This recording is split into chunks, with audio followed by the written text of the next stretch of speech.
Olá, retomando aqui nossas videoaulas, a gente começa a falar agora sobre o benefício emergencial chamado redução proporcional de jornada e salário. Esse benefício está previsto também na medida provisória 936 de 2020. Ele consiste basicamente na possibilidade do empregador assinar um acordo por escrito com o trabalhador, incluindo o aprendiz, para que de forma temporária seja reduzido o salário e a jornada de forma proporcional nas faixas de 25%, 50% ou 70%. Durante o período desta redução de jornada e salário, o governo federal vai complementar a renda do trabalhador, incluindo a do aprendiz, com a concessão de um benefício emergencial que vai ter como base de cálculo o valor do seguro-desemprego. A gente vai ver aqui alguns exemplos da aplicação desse benefício. Antes, vale mencionar que durante a aplicação da medida, deve haver a preservação do valor do salário hora do aprendiz, conforme previsto no contrato de aprendizagem. Então, perceba, é permitida a redução de jornada e salário temporariamente, mediante um acordo, porém o valor do salário hora deve ser mantido, deve ser preservado. Esse acordo, ele necessariamente precisa ser por escrito e pode ser individual ou pode ser por negociação coletiva, conforme está definido na própria medida provisória.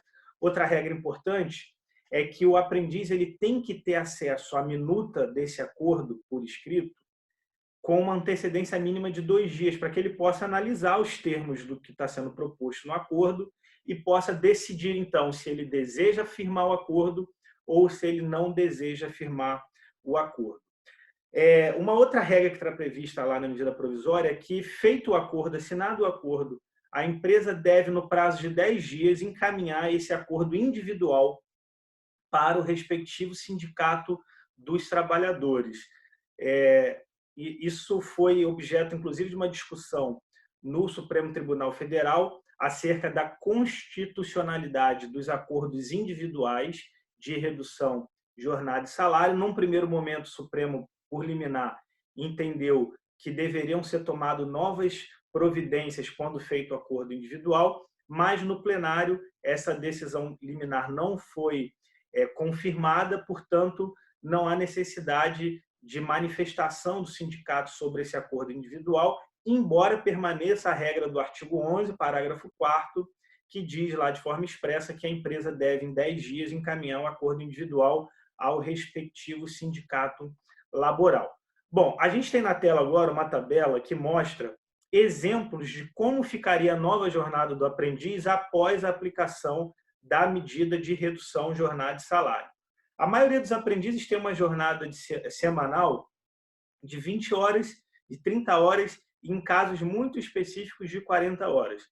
Nessa jornada de 20 horas, o aprendiz, em regra, trabalha 4 horas por dia, 5 vezes por semana.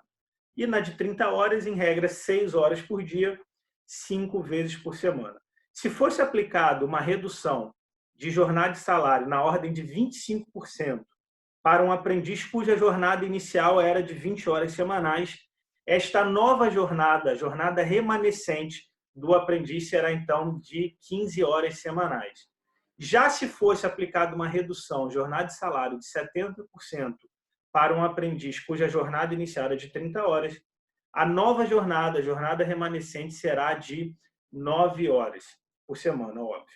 Bom, aqui é importante fazer duas menções importantes sobre esta nova jornada. A primeira esta nova jornada ela pode ser preenchida somente com atividades teóricas ou somente com atividades práticas ou com atividades teóricas e práticas, conforme for definido pelo empregador do aprendiz, ouvida a entidade formadora.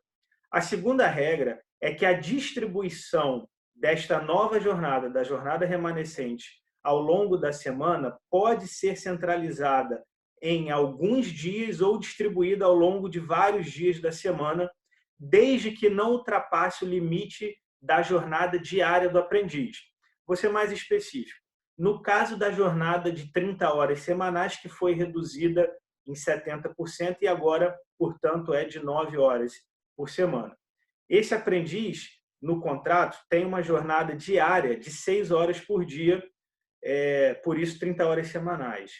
Nesta nova jornada, nessa nova configuração, que é temporária, a jornada do aprendiz ele pode ser, por exemplo, de 6 horas num dia e 3 horas no outro, e nos outros dias não tem nenhuma atividade, vai somar 9 na semana, ou ele pode ser 3 horas num dia, 3 horas no outro, 3 horas no outro, nos outros dias não tem atividade, soma 9 horas. Ou você pode pegar 9 horas e dividir por 5 e vai ter uma fraçãozinha de jornada ali em todos os dias da semana. O que não pode ter é, por exemplo, uma jornada de 7 horas num dia e 2 horas no outro, porque 7 horas ultrapassa a jornada diária prevista no contrato, que é de 6 horas. Então, feitas essas duas considerações importantes, a gente passa agora a falar sobre como fica a questão financeira para a empresa e para aprendiz durante a aplicação da medida de redução de jornada de salário. Considerando uma redução de jornada de salário de 25%, enquanto durar esta medida, a empresa vai pagar 75% do valor do salário conforme previsto no contrato, enquanto durar a medida.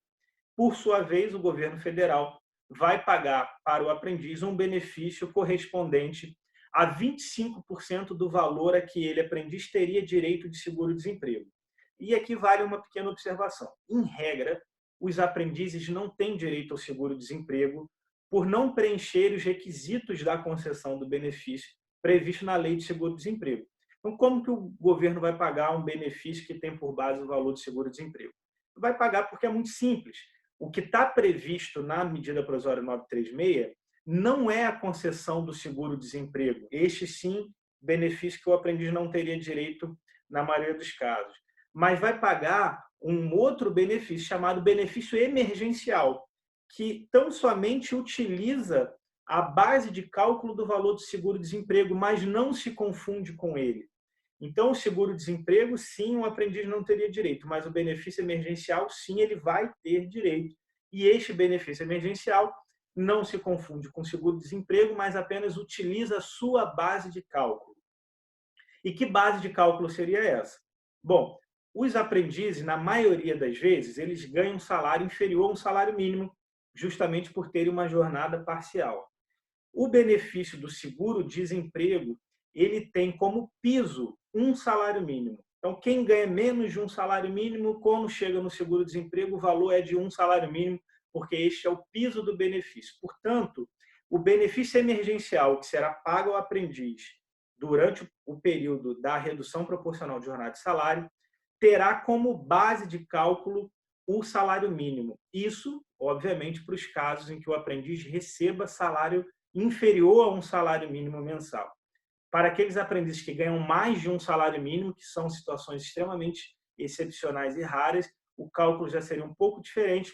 Eu não vou aqui entrar nos detalhes, porque o nosso tempo é curto, mas nesse caso que está na tela, de 25%, redução de 25%, a empresa paga 75% do salário e o governo paga o benefício emergencial de 25% de um salário mínimo, que seria o valor do seguro-desemprego do aprendiz que recebe menos de um salário mínimo. No caso da redução de jornada e salário 50%, a empresa paga 50% do salário e o governo paga o benefício emergencial de 50% do valor a que o aprendiz teria direito de seguro-desemprego, que, conforme já falei, seria de um salário mínimo, então 50% de um salário mínimo.